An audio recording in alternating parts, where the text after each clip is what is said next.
Hola, buenas tardes a todos. Como sin duda sabrán, el lunes pasado se presentó en Salas la efigie de Felipe III que realizó Velázquez en relación con su perdida expulsión de los moriscos, y 2 días después tenemos el privilegio de contar con nosotros con William Jordan, que ha sido primero el descubridor y el estudioso de ese cuadro y posteriormente el donante del mismo. Bill Jordan es un nombre sobradamente conocido por cualquiera que se haya interesado, aunque fuera mínimamente, por la historia del arte español. Es una personalidad muy vinculada a instituciones importantes que custodian pintura española y ha sido también un destacado estudioso de muchas parcelas de la historia de nuestro arte. Entre esas instituciones figuran el Museo Meadows de Dallas, del que, como saben, está especializado en pintura española y del que fue el primer director durante los primeros 14 años de su existencia. Jordan ha sido quien ha dado al Museo Meadows la personalidad fuerte y diferenciada que tiene actualmente. Tras el Meadows estuvo trabajando como subdirector y como jefe de conservación durante 9 años en otro gran museo de Texas, el Museo Kimbell, un museo de obras maestras que entre esas obras maestras contiene cuadros de Velázquez, de Rivera o de Murillo. Algunos de esos cuadros de Velázquez, como los Velázquez que igualmente exhibe el Museo Meadows, llegaron a las respectivas instituciones a través de la iniciativa y de las gestiones de Jordan. Paralelamente, él ha desarrollado una carrera como investigador, se ha centrado sobre todo en la historia de nuestra naturaleza muerta, y el principal medio a través del cual ha proyectado sus investigaciones ha sido la organización de exposiciones pioneras sobre Rivera y sobre el Greco en Estados Unidos y más específicamente exposiciones sobre, como digo, la historia de nuestro bodegón. En el año 85 organizó en el Museo Kimbell una muestra también pionera, porque era la primera de este tipo que se celebraba prácticamente fuera de España, sobre los orígenes de la naturaleza muerta en España. 7 años después, aquí en el Museo del Prado, se encargó de la exposición sobre Sánchez Cotán y el origen del bodegón español.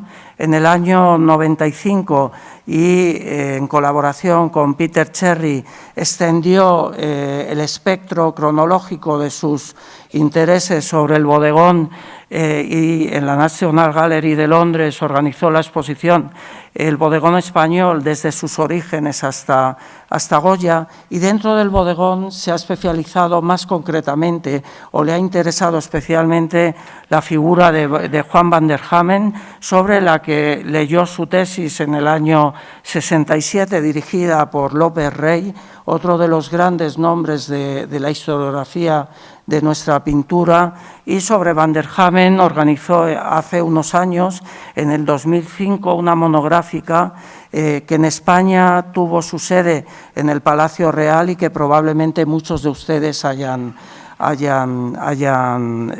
visto. Al juicio certero y al conocimiento experto de Bill Jordan debemos el descubrimiento de esta efigie de Felipe III, realizada por Velázquez en la década de 1620, que es el momento que más ha estudiado Bill Jordan, y sobre todo a su generosidad. Lo que debemos es que a partir del lunes la podamos contemplar todos en el Museo del Prado. Y sin más, agradeciéndole de nuevo esa generosidad, les dejo con él.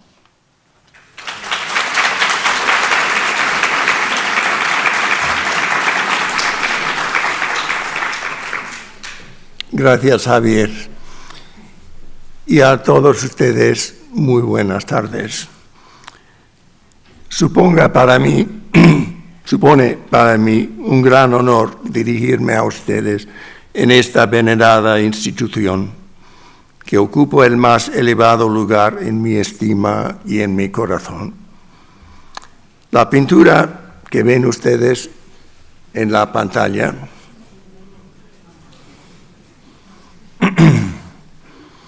representa al joven Felipe III y es el motivo del discurso de hoy, ya que si la examinamos dentro de su contexto correcto, nos puede desvelar mucho acerca del modo de trabajar de Velázquez. Yo les invito ahora a que hagamos juntos esta contemplación y que luego suban ustedes al edificio Villanueva a ver el cuadro al natural. Mi deseo que este cuadro entrara en esta gran colección y que estuviera expuesto de forma permanente parte de la colaboración con viejos amigos y compañeros dentro del Prado, a quienes recurrí ya hace años cuando yo aún comenzaba mis propias reflexiones sobre él. Estos amigos son Gabriele Finaldi, Miguel Zugaza, que apoyaron mis investigaciones y pusieron a mi disposición todos los recursos del Museo del Prado.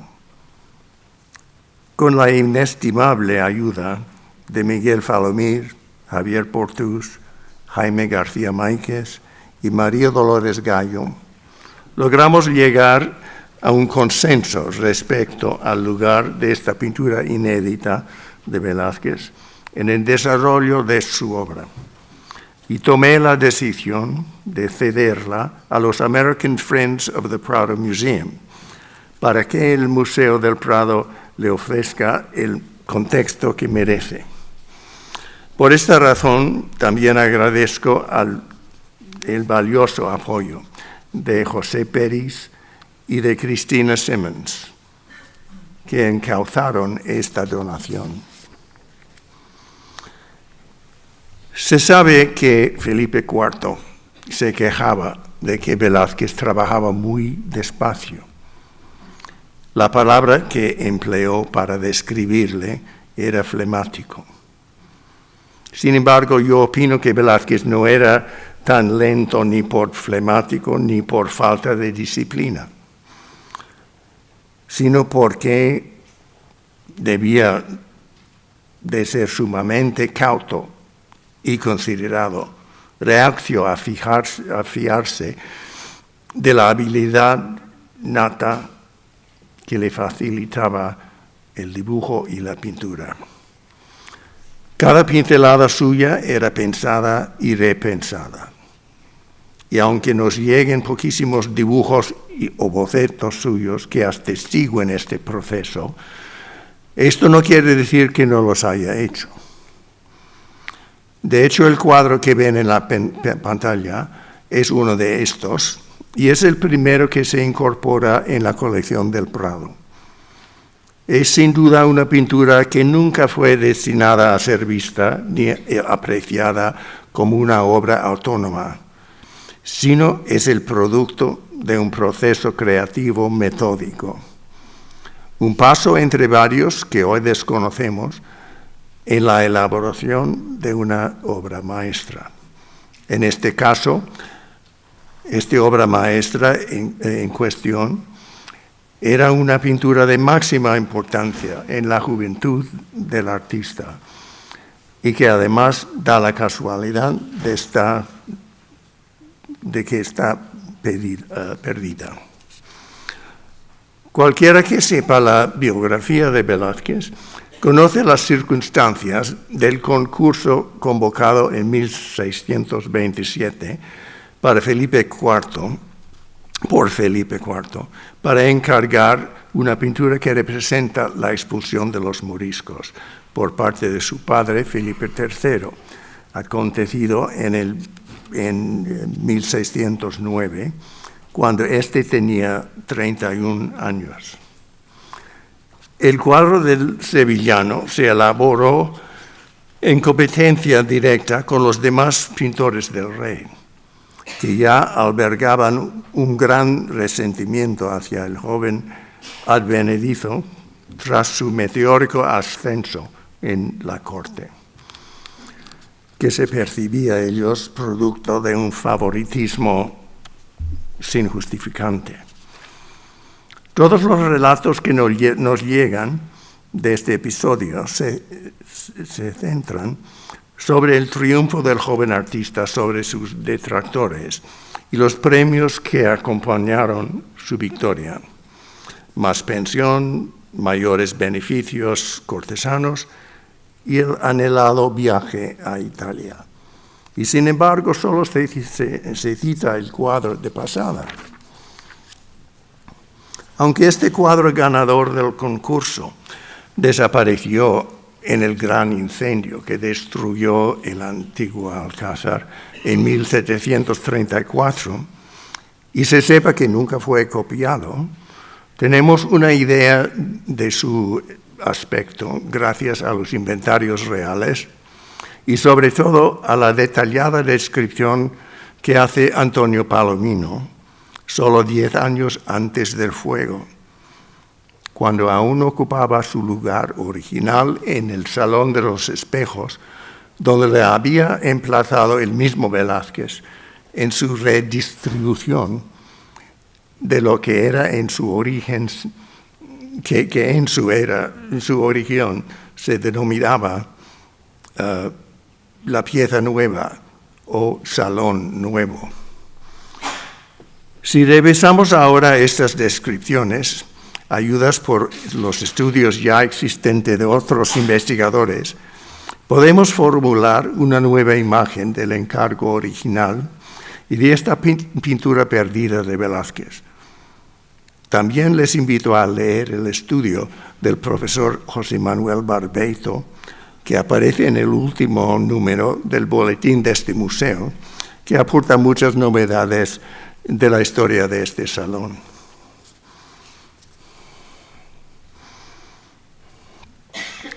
Cuando Felipe III asumió el trono en 1598, contaba 20 años y era el único hijo varón, fruto de los 4 matrimonios de su padre, que aún vivía.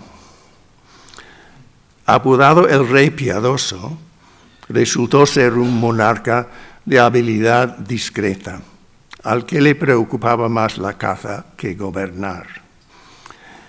Y fue el primer soberano Habsburgo en delegar las tareas cotidianas de Estado a un válido.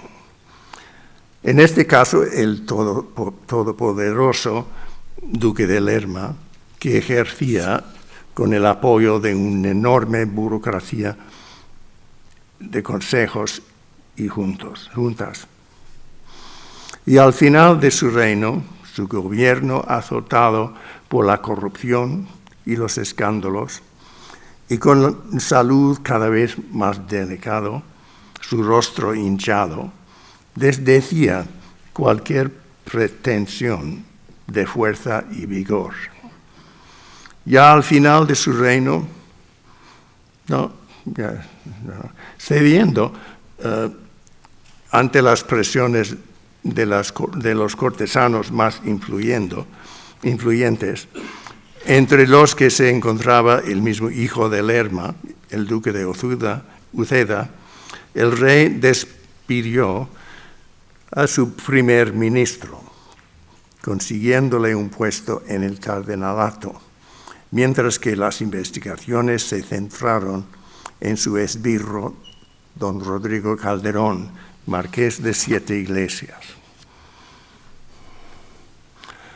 Cuando por fin moría Felipe III, en junio de 1621, no hubo incidencias en la sucesión al trono, y con grandes esperanzas se implementaron complejas medidas pensadas para revitalizar la corona con el nuevo rey Felipe IV, que contaba tan solo 16 años. Como desenlace del proceso que ya había emprendido el padre del nuevo rey, fue decapitado en la Plaza Mayor Rodrigo Calderón en octubre de este año, un acto público calculado para simbolizar la depuración del pasado y el comienzo nuevo. En este momento encabezaba el gobierno don Baltasar de Zúñiga, un veterano diplomático que ya había sido nombrado por el moribundo Felipe III. Pero su sobrino, el conde de Olivares, amigo íntimo del heredero, acechaba esperando el momento de asumir este cargo con un programa idealista de reformas que fue recibido con optimismo en toda la corte.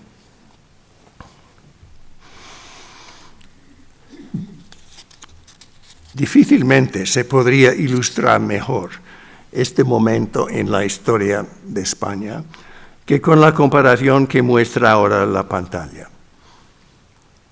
El poco conocido retrato a mano izquierda, pintado por Villandrando 3 años más tarde que el otro suyo más famoso del Prado, que muestra al príncipe de Asturias con el enano soplillo, fue encargado poco después de la coronación por el fiel secretario del rey, don García Galló de Escalada.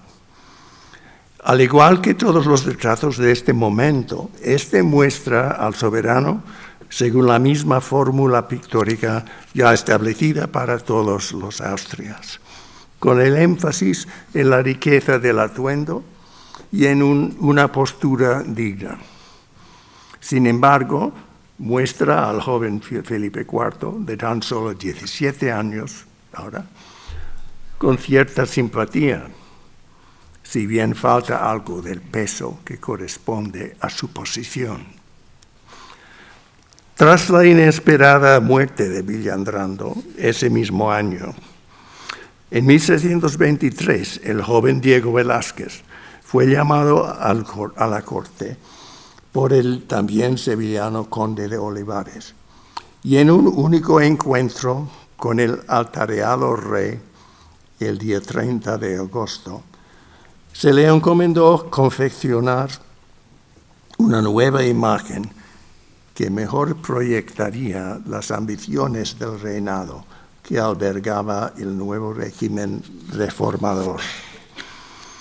Como resultado del boceto que confeccionó ese día, hoy día perdido, pero que sirvió de modelo no solo para el retrato que vemos a la derecha, sino para todos los demás que pintó durante los siguientes 5 años. Fue nombrado pintor del rey. Con este nombramiento se le concedía el privilegio exclusivo de retratar al monarca, lo cual no suponía que él era el único que debía de pintarle, sino que todos los demás artistas debían de usar este modelo. Evidentemente, esta nueva imagen de Velázquez se conforma con los nuevos reglamentos de atuendo cortesano y las prohibiciones en contra de la ostentación que en 1723 se habían implementado para poner fin a los excesos que caracterizaban el reino anterior. Sin embargo, el juego de luces y sombras, Velázquez crea una figura de fuerza escultórica, cuya mirada fija nos capta con una potencia impasible. Como dijo Picasso en 1923, es la única que nos convoca de forma convincente al retratado.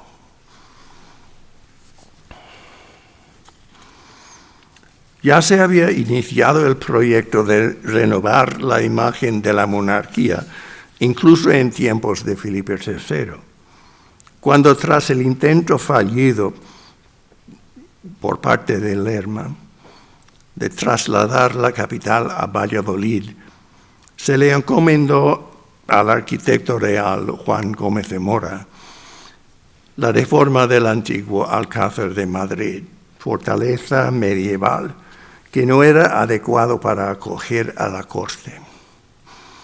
Cuando asume el trono Felipe IV, la mayoría de estas obras ya iban muy avanzadas, aunque no se completaría la torre oriental hasta tiempos de Carlos II. El aspecto más visible del proyecto de Gómez de Mora fue la construcción de una nueva fachada que impondría la simetría y el orden al antiguo palacio tras las muchas alteraciones que había sufrido. Cubierta por esta nueva fachada, pudo construirse en medio de las dos torres antiguas un nuevo salón de doble altura. Y esto... Ups. No.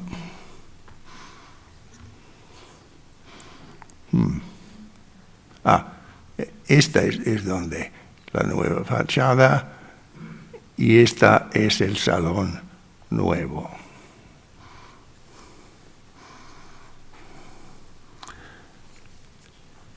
Construirse un nuevo salón de doble altura que en un principio denominaría pieza nueva. Más tarde, llamado el Salón de los Espejos, cuando fue revestido por Velázquez en 1659, desde su comienzo, esta sala se vio como el escenario de la monarquía, donde se celebrarían las funciones de Estado más importantes, y de cuyos balcones podrían presenciar el rey y su familia los eventos de Estado que acontecían en la plaza frente al palacio. Con sus 3 ventanas de orientación mediodía, la pieza nueva era el lugar óptimo para la exposición de cuadros.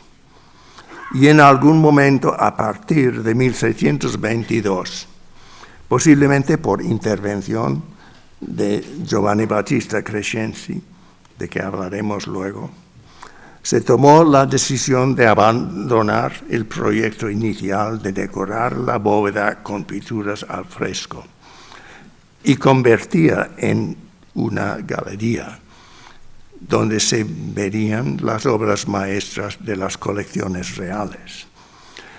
El programa iconográfico de esta exposición evolucionó durante decenios de años, pero su premisa fundamental fue constante desde el principio, la de representar a la monarquía como la defensora de la fe. Y con este fin, en 1624 y 25, se recuperaron del Palacio del Pardo 3 obras maestras de Tiziano, destinadas ex professo a esta sala. Entre estos se encontraban el gran retrato ecuestre de Carlos V, en el que se ve al emperador como defensor de la Iglesia de la herejía protestante, y el retrato alegórico Felipe II ofreciendo al cielo al infante don Fernando, en el que el rey y su entonces heredero se celebran como los salvadores de la cristianidad ante la amenaza musulmana. Antes de morir en 1598, el mismo Felipe II había emparejado estas 2 obras en la Casa del Tesoro del Alcázar y se tenían en mayor estima que el resto de los cuadros de su colección. Cuando hacemos el repaso de los documentos de 1625 y 26, que relatan la decoración de la pieza nueva, se nos hace evidente que fue precisamente esta empresa la que causó gran parte del resentimiento que sentían hacia Velázquez los pintores de la generación anterior. En particular, podemos destacar dos acontecimientos más o menos simultáneos. El primero fue el encargo al pintor del rey Vicente Carducho de restaurar la alegoría del Lepanto y de ampliar el lienzo para igualar sus dimensiones a las del retrato ecuestre. Es un error aquí en la pantalla, porque a la derecha, el cuadro original de Tiziano es más pequeño. Como verá, han añadido 30 centímetros de altura y 70 de anchura.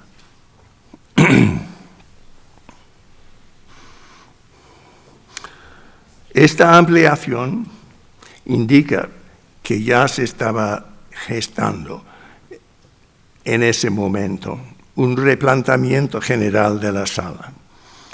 Y el trabajo se pagó el 24 de diciembre de 1625. Pero fue el encargo al joven Velázquez de pintar más o menos al mismo tiempo un retrato ecuestre de Felipe IV para emparejar con la obra de Tiziano, que representaba al tatarabuelo de este, que crispó a los pintores de la corte. Una vez terminado el retrato para el que sirvió Velázquez de un caballo de madera como modelo para la montura del rey, se expuso en la entrada de la iglesia de San Felipe de la calle Mayor, antes de instalarse en el Salón Nuevo, y fue condenado enseguida por los otros artistas o pintores por ir en contra de las reglas de arte. Dentro del contexto de este ambiente caldeado, me tienta a pensar que desde un principio existía la idea de colocar en el Salón Nuevo una expulsión de los moriscos y que el conocimiento de este proyecto fomentó las tensiones entre los pintores rivales. Lo que hizo el rey a continuación parece confirmar esto.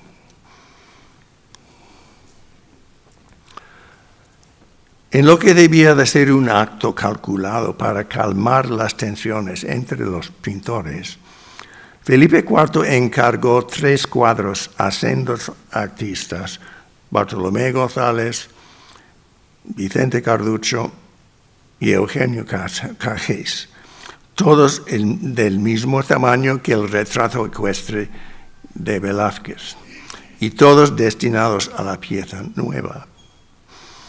Más tarde, los 3 fueron trasladados de la sala, pero su emplazamiento original allí a fines de 1626 es de interés para lo que ocurrió a continuación. En el inventario de Palacio de 1636 tenemos una minuciosa descripción del contenido de la sala y de la colocación de estas pinturas. Y a efectos nuestros, la más interesante de todas es la de Carducho, que estaba colgada entre los cuadros de Tiziano y Velázquez. El de Carducho estaba descrito así. Cipión, otro lienzo grande de una conjuración que hizo Cipión a los romanos, es de mano de Vicente Carducho, en que está el dicho Cipión vestido a lo romano, armado en la mano derecha con una espada alta, y a la izquierda conjurando y abajo Julio Cicerón, con una corona de laurel y muchos soldados al otro lado. Es de suma interés reseñar el profundo vínculo que puede verse entre el cuadro de Carducho y el esquema general iconográfico que se gestaba para la sala y el problema persistente de los moriscos. La expulsión se emprendió con el fin de defender la hegemonía religiosa y la seguridad de Estado, y en gran parte se llevó a cabo entre 1709 y 1714. Sin embargo, se podía argumentar que esta acción tuvo el efecto contrario al deseado, ya que los problemas existentes fueron a peor. De hecho, a finales del reinado de Felipe III, la piratería magrebí y los raptos con extorsión a lo largo de la costa española habían ido a mucho más.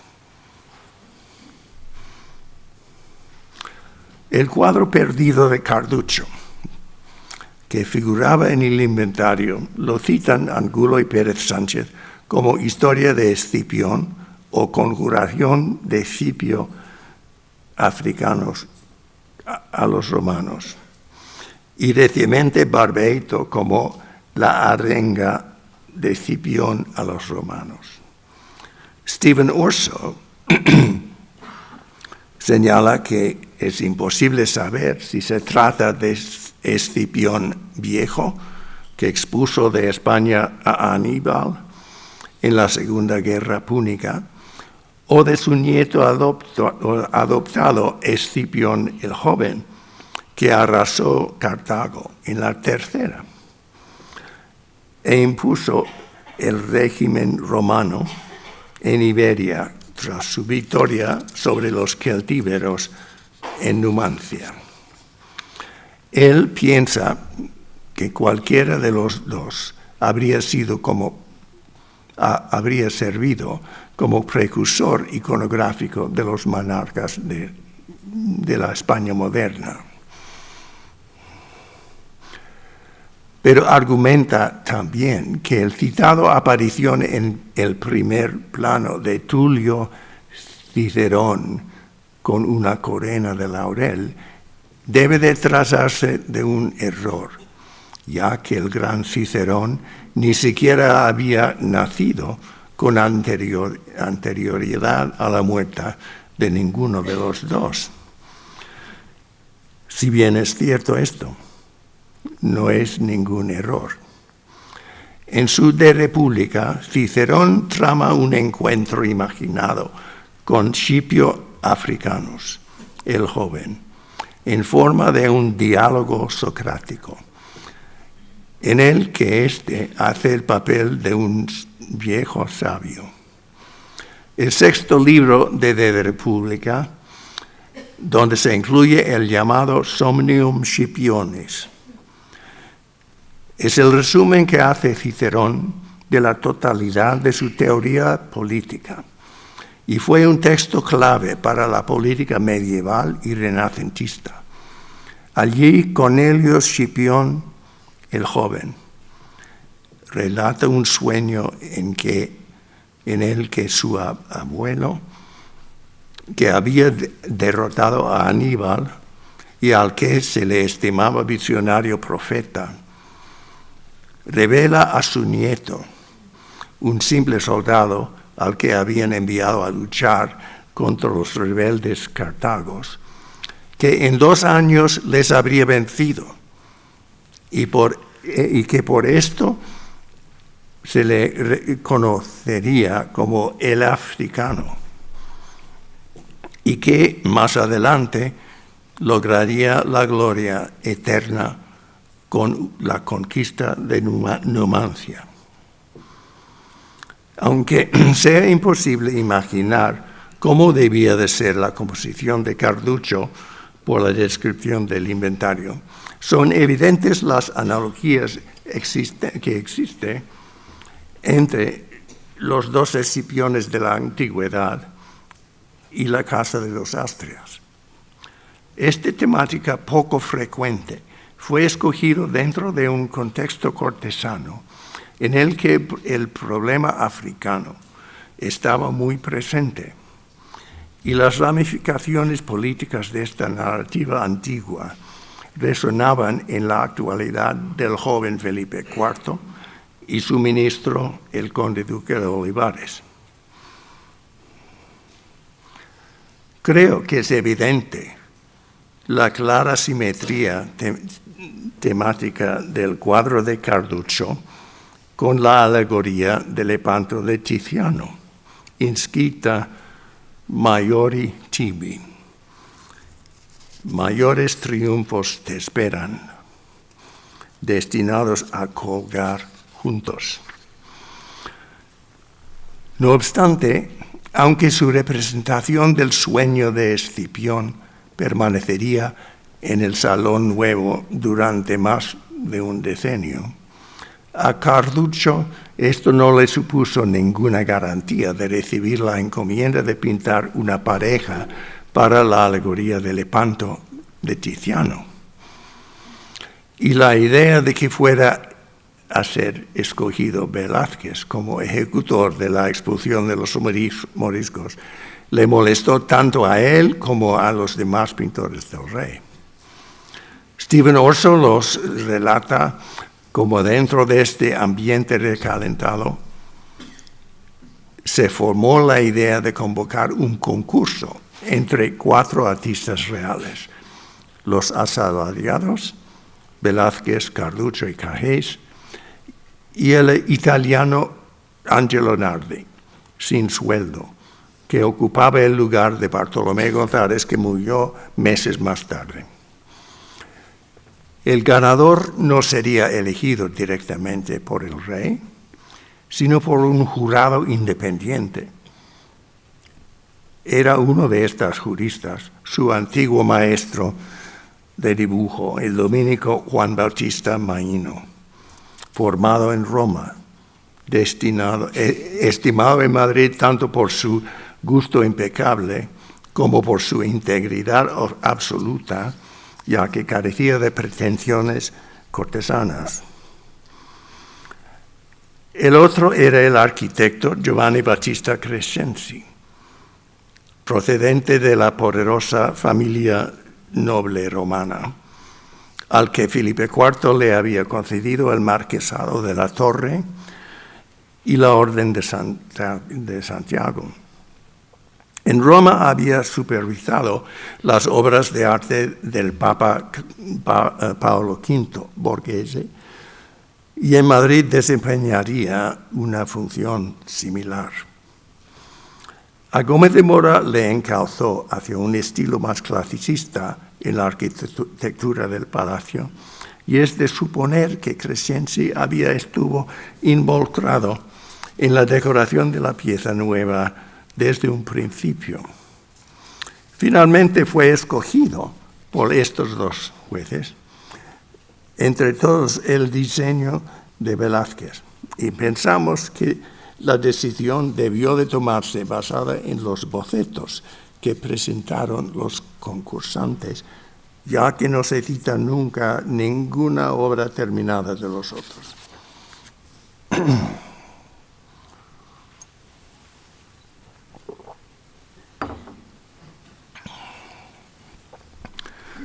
Durante los años hubo vaivenes de pinturas que se colgaban y descolgaban en el Salón Nuevo, pero la expulsión de los moriscos y la alegoría del Lepanto de Tiziano siempre permanecieron en su lugar del muro norte, frente a las ventanas y encima del nivel de las puertas.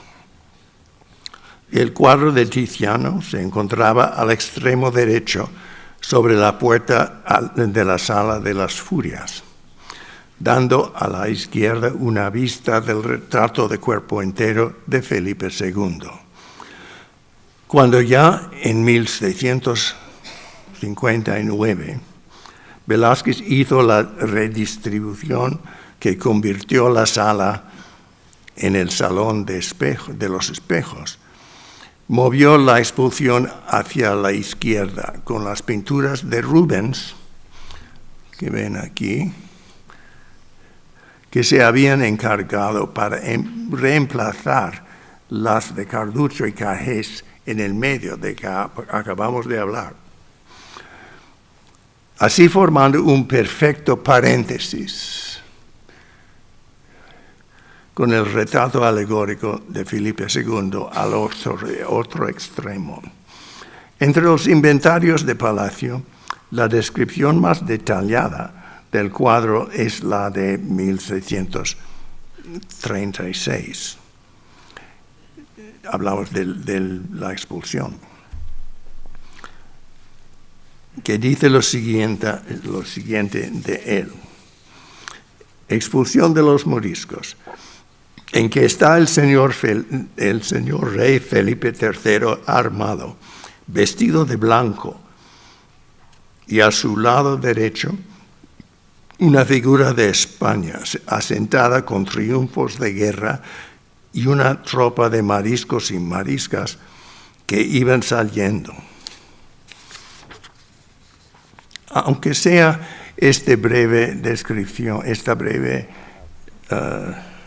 aunque sea breve esta descripción, nos basta para saber que el cuadro incorporaba la imagen del monarca tal y como se le hubiera representado cuando tuvo lugar el acontecimiento, es decir, en 1609. Y en este momento el retrato más reciente y el más admirado era el que pintó Pantoja de la Cruz en 1605 para ser enviado a Inglaterra, ahora en Hampton Court, y cuya repetición pintada al año siguiente para el duque de Lerma ahora está en el Prado. En estos dos y en las muchas copias y versiones que salieron de su taller hasta la muerte de Pantoja en 1608, vemos al rey con aspecto más aún joven, con armadura negra sobredorada y calzas blancas doradas con oro, las medidas también blancas, tal y como reza el inventario. Pero solo más tarde, en la crónica más completa de Palomino, vemos la simetría compositiva que debía de guardar la obra de Velázquez con la alegoría de Lepanto. Dice Palomino: en el medio de este cuadro está el señor rey Felipe III armado, con el bastón en la mano, señalando a una tropa de hombres, mujeres y niños que llorosos van conducidos por algunos soldados. Y a lo lejos unos carros y un pedazo de marina y algunas embarcaciones para transportarlos. A mano derecha del rey está España, representada en una majestuosa matrona, sentada al pie de un edificio. En la diestra mano tiene un escudo y unos dardos, y en la siniestra unas espigas, armada a lo romano, y a sus pies está esta inscripción en el zócalo, y sigue en latín.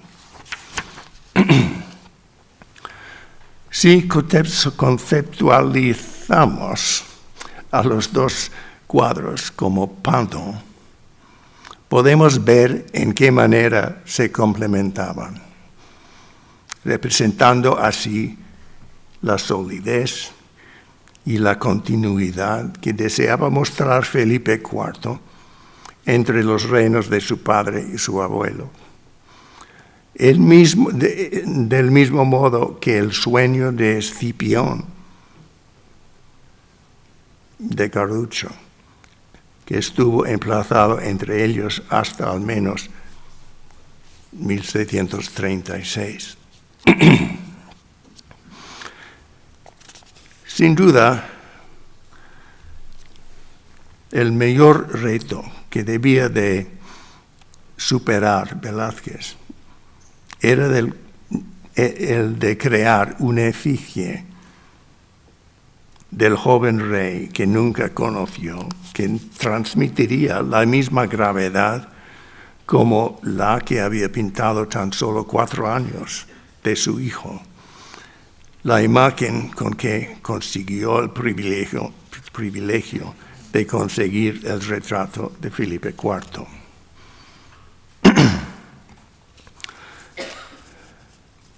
Hace 29 años, mientras yo hojeaba un catálogo de subastas en Londres, me encontré con la reproducción en blanco y negro de una pintura que se identificaba como retrato de caballero, con atribución al círculo de Justus Sustermans.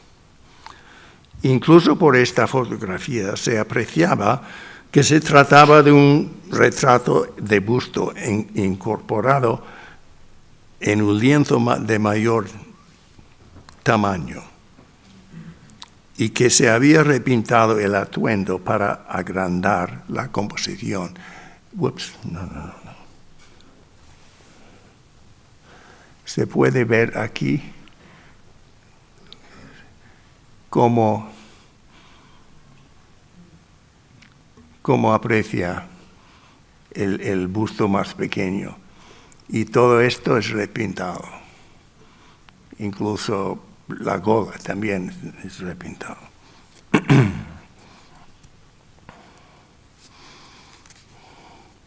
Era evidente que el retratado era Felipe III, pero representado de una forma que yo desconocía. El estilo del cuadro no guardaba relación alguna con el de Sustermans, y en particular el estilo de la cara no correspondía al de ninguno de los pintores que pintaron en vida de Felipe III. Sin embargo, me sorprendió que había algo que me recordaba al joven Velázquez, que solo se instaló en la corte tras la muerte de este rey.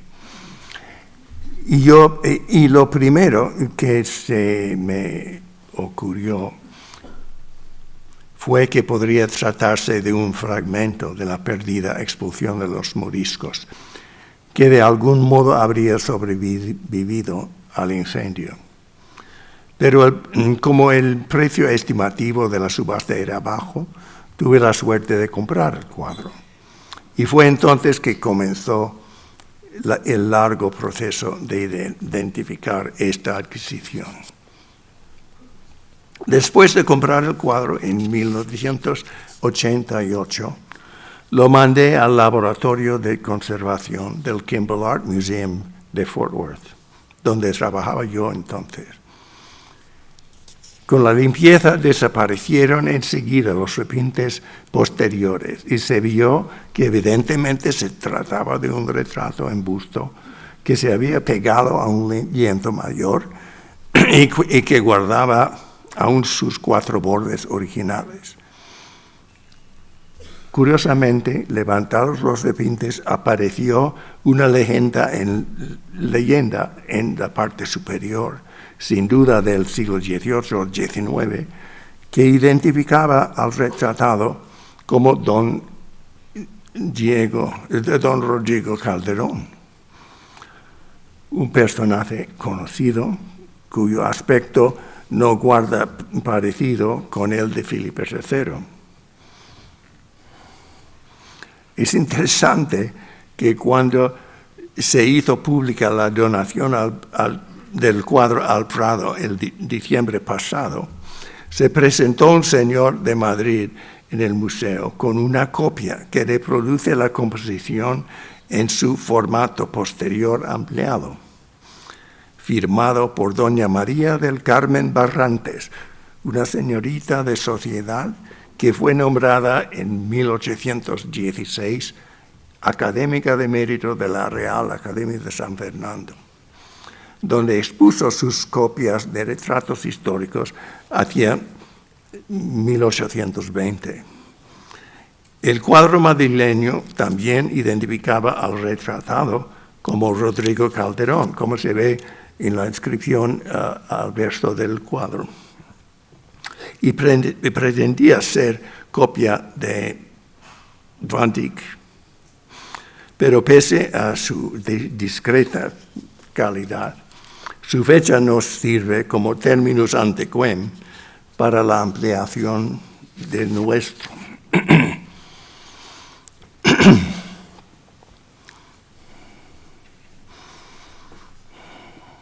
Con la limpieza se hizo patente que aunque el rostro de nuestro lienzo está pintado con gran delicadeza, los demás elementos, el pelo, la gola y el resto del vestido, son sumamente abocetados. Y esto nos sugiere la hipótesis más plausible hasta el momento, que se trata de la recreación que tuvo que confeccionar Velázquez del desaparecido monarca para incorporar a la expulsión de los moriscos. Si recordamos el relato de Palomino, es fácil imaginar al personaje de Felipe como el comandante de inspiración divina que ordenó la expulsión que observa, con la certeza de ejercer la voluntad de Dios. La imagen fue concebida para ser vista desde abajo, y el exagerado escorzo de la cabeza complementa al de Felipe II en la alegoría de Lepanto, de quien que también mira hacia arriba.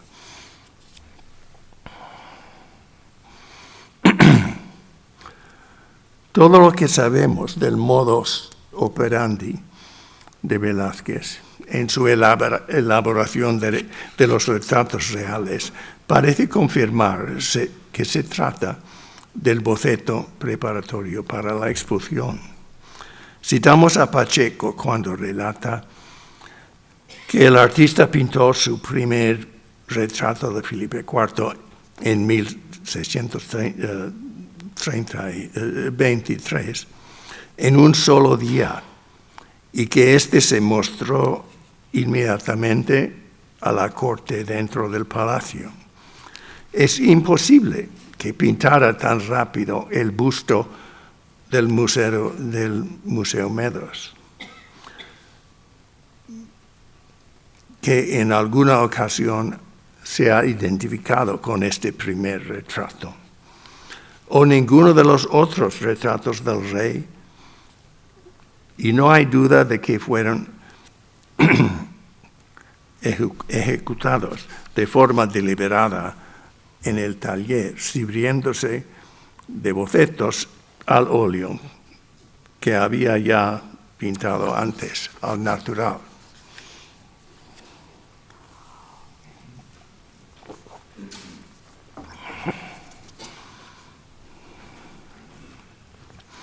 La exquisita cabeza de la reina Mariana es sin duda uno de estos bocetos, tardíos en este caso. También es del Meadows Museum.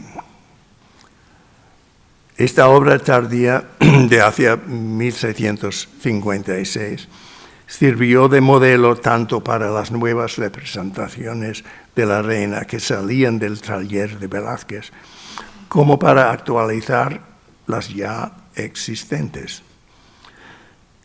Y aunque los detalles del peinado y del vestido sean poco más que esbozos, aquí se llega la imagen de la reina más viva y sensible entre todas las que hizo el pintor. Nuestra cabeza de Felipe III tiene una misma viveza. Si bien corresponde al estilo más liso y pulido de los años 20 y puede compararse con los mejores retratos terminados de ese mismo momento.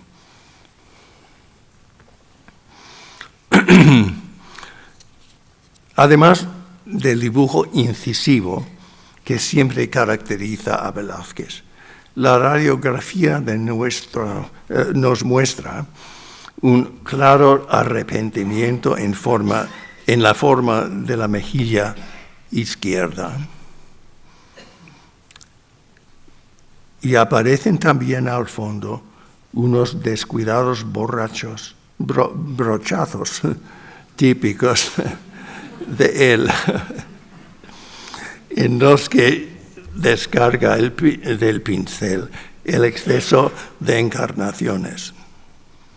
Este especial interés ver la tosca transición entre el acabado pulido del rostro, todo esto, lo verdadero esencial del boceto, y lo que son unas simples sugerencias de la gola, el pelo y la oreja. Aquí todo esto. Esta cabeza de Felipe III está pintada con unas pinceladas seguras y fluidas, pero poco empastadas. Y estas son muy similares a las que se ven en los primeros retratos que hizo Velázquez de Felipe IV, y sobre todo en el retrato del conde duque de Olivares de la Hispanic Society de América, de fecha análogo o poco anterior, que felizmente está colgada ahora mismo en este museo.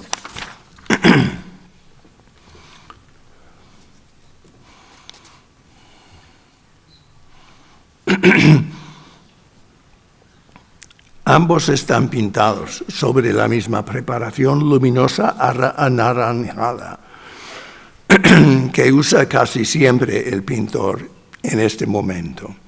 Y las facciones están elaboradas con pigmentos de un alto grado de radioopacidad, lo cual facilita la lectura de las radiografías y hace que éstas no se diferencien mucho del aspecto que tienen los cuadros con luz natural. En ambos el artista delinea los contornos de las cabezas con pinceladas anchas para prestarles más relieve, así como esto y esto. En cambio, el fondo del boceto solo consiste de una simple veladura de marrón oscuro que se transparenta dejando asomar la cálida preparación. Aquí Velázquez no pierde el tiempo en detalles como la gola, como la armadura, que poco aportarían a la semejanza o a la personalidad del sujeto. Y todo parece indicar que este boceto de 1627 tiene la misma función que aquel otro hecho en un solo día de agosto en 1623, cuando en unas pocas horas, sin recurso a símbolos, convirtió el adolescente Felipe IV en la figura de majestuosa dignidad que conocemos hoy. Ambas imágenes capturaban la esencia de los monarcas, tal y como escogió Velázquez presentarla, sin elementos que distraigan. Y sí es cierto que la decisión de otorgar el encargo de la expulsión de los moriscos se tomó basada en los bocetos que presentaron los concursantes. Es posible que estemos ante la obra que calificaron Maino y Crescenzi. Vamos a concluir diciendo que cuando Velázquez ganó el concurso de 1627, cayó de inmediato las críticas que había tenido que soportar de los demás pintores. Y a los pocos meses ostentaba el cargo de pintor de cámara, un honor que no había disfrutado ninguno de ellos. Por si fuera poco, casi de inmediato, le concedieron también el puesto remunerado de ujier de cámara en la casa del rey, un cargo que solo había desempeñado sin sueldo Rodrigo de Villandrando, poco antes de su muerte en 1622. Pero sin duda, el mayor beneficio que le aportó su nuevo nivel social y profesional en corte fue la oportunidad de emprender una amistad con el pintor más famoso del mundo, Pedro Pablo Rubens, durante el viaje diplomático que hizo a Madrid en septiembre de 1628. Durante los 8 meses que pasó Rubens en Palacio, a la espera de concluir su misión, él hizo que siempre hacía: pintar. Y lo hacía con un vigor hasta entonces desconocido en la pausada corte española. Según él mismo relata, el rey venía a visitarle casi a diario a la norte del palacio, donde se había instalado, y que gracias a la gran afición por la pintura del monarca, formó con él una amistad basada en la mutua admiración y respeto. Más tarde, cuenta Pacheco, que Rubens huía de los otros pintores, pero que pasaba largos ratos en compañía de Velázquez, que le hizo de cicerone en el Escorial y se encargó de mostrarle los tesoros de las colecciones reales. Se ha supuesto siempre, sin duda con razón, que fue Rubens el que desveló a Velázquez la suma importancia de Tiziano como maestro. Y en su estancia madrileña copió, por disfrute personal, numerosas obras del veneciano. El joven Velázquez no solo tuvo ocasión de observar esta actividad, sino también la ejecución del retrato ecuestre de Felipe IV, que precisamente encargó el monarca para reemplazar el que él mismo había pintado 3 años antes, y que tanto revuelo había causado entre sus rivales. Lamentablemente, este retrato flamenco desapareció con la expulsión de los moriscos en el incendio de 1734. Pero conocemos su aspecto gracias a la copia que pintó Mazo, que se encuentra en los Uffizi. Al mismo tiempo, Rubens ejecutó, por encargo de la infanta Isabel Clara Eugenia en Bruselas, una serie de retratos de los familiares del rey, su sobrino. Y estos cuadros regresaron con él a Flandes, junto con las copias de Tiziano. Pero Velázquez, para Velázquez, presenciar la elaboración de estas imágenes de personajes que él mismo estaba retratando al mismo tiempo, debió servir de clase magistral. Y aunque no conozcamos ninguna documentación que lo avale, es de suponer que fue entonces que decidió revisitar algunas de sus obras ya existentes. Este es el caso del Felipe IV de cuerpo entero del Prado, que había servido de modelo para la réplica autógrafa del Metropolitan, a la izquierda, y la copia de Boston. Velázquez pintó la nueva imagen directamente encima del original, transformándola en un prototipo nuevo que delata un cambio en su estilo pictórico. La nueva postura elegante y la fluidez de pincelada son testamento del contacto con el gran maestro de Amberes, que unos pocos años antes ya había ejercido una influencia similar sobre el joven Van Dyck. Según Alejandro Vergara y el equipo técnico del Prado, existen indicios de que Rubens le mostró al joven Velázquez la manera de repintar sus obras sin hacer desaparecer del todo la imagen original, así aprovechándolas en parte. Como ejemplo de esto, podemos ver en el recién atribuido retrato de un señor que parece haber pintado Rubens directamente encima de lo que parece ser en la radiografía un retrato del infante Don Carlos, hecho por Velázquez o por su taller. Sin duda, este personaje parece ser el mismo que nos mira desde el extremo derecho de la rendición de Breda.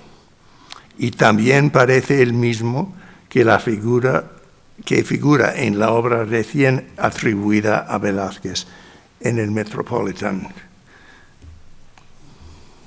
Museum. De confirmarse que se trata de una representación del mismo Velázquez hecha por Rubens, supondría el ejemplo más notable de la colaboración que tenía que existir entre los dos, un vínculo entre los retratos que pintaba cada uno en presencia del otro. Sabemos que a los 2 meses de dejar Madrid, Rubens, el rey aprobó el primer viaje de Velázquez a Italia para perfeccionar su arte. Reconocimiento de sus progresos hasta entonces y una inversión en su futuro potencial. Pero por encima de todo, este viaje fue el premio más grande que ganó el pintor tras la ardua lucha con sus rivales que se disputó en la pieza nueva del antiguo palacio. Gracias.